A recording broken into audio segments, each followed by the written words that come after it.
Bismillahir Rahmanir Rahim. The scholar who wrote this tafsir, they refer to him as Sahel in this book. So Sahel said, Muhammad bin Sawar informed me that when he performed the Hajj one year, he saw Ayub al-Sakhtiyani, who had begun the first part of his recitation of the whole Quran in his prayer. So he was going to recite the whole Quran. He was at the first part right now. So he saw this brother doing that. And at the same time, he noticed another man from Basra facing the Kaaba who had started reciting from Surah Al-Mutaffifin, which is one of the later surahs, near the end of the Quran. And that man had kept on repeating the verse, the fourth ayah of Surah Al-Mutaffifin, do they not know that they will be resurrected?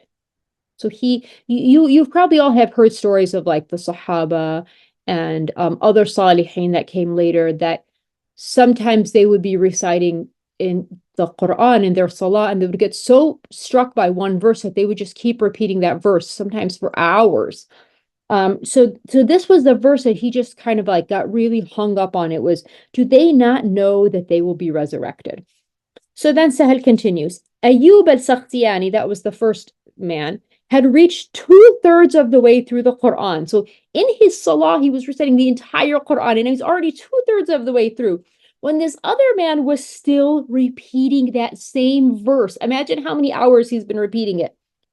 At the approach of dawn, so now Fajr is coming in, Ayub, who is the first man, had reached Surah Al-Fil. So he's almost finished. He's on the 105th surah of the Quran, while the other man, who was still in Surah Al-Mutaffifin, had only advanced 2 ayahs, and now he was on the ayah, a day when all mankind will rise before the Lord of the worlds. That's the 6th ayah.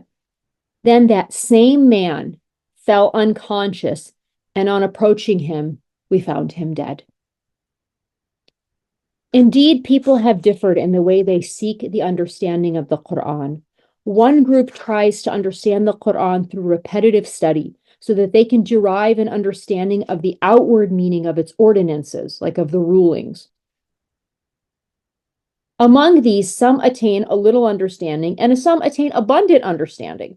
The latter are knowledgeable and either act for the sake of God, exalted is He, in the hope of attaining the abodes of paradise, or act for God in pure compliance, or they are knowledgeable, but they do not act on that knowledge. Another group seek to understand the Quran for the sake of memorizing its recitation and teaching it to others. Among them, some are sound in their actions, while others are insolent before their Lord. They're disobedient. So they memorize the Quran, they teach others, but they're still disobedient. Then there is the one who has studied it a great deal, but whose aim is to learn its melodies and be noticed. So they want to recite very beautifully, and they want people to say, oh, look how beautifully they recite. He gains nothing but the ruin of this world and is the worst out of the three groups in the eyes of God, exalted is He.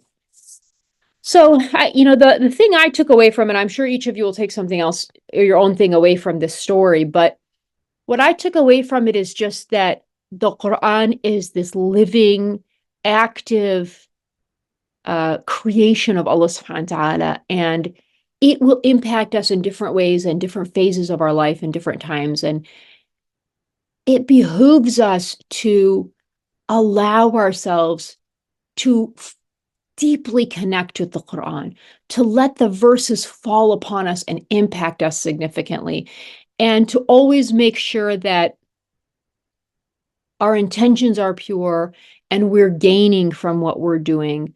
And I don't doubt that any of us have pure intentions. Of course, we all do, but I do often worry, even for myself, to fall into that last group of people who are reciting the Quran because they want to be noticed by others, or they want people to think that they have knowledge, or astaghfirullah al-azim, may Allah subhanahu wa ta'ala never let us fall into that. But I also just wanted to point out that like those groups he was talking about just kind of shows you how we're all at a different place with the Quran, and we all have sort of like, we have different personalities, and the Quran is different flavors for different people. So some people, they love to memorize the Quran. Some people love to recite the Quran. Some people love to reflect on the meanings. Some people want to learn from the Quran and learn the rules and the ordinances and how to live. And there's just so much. Any way you approach it, from any place, from any angle,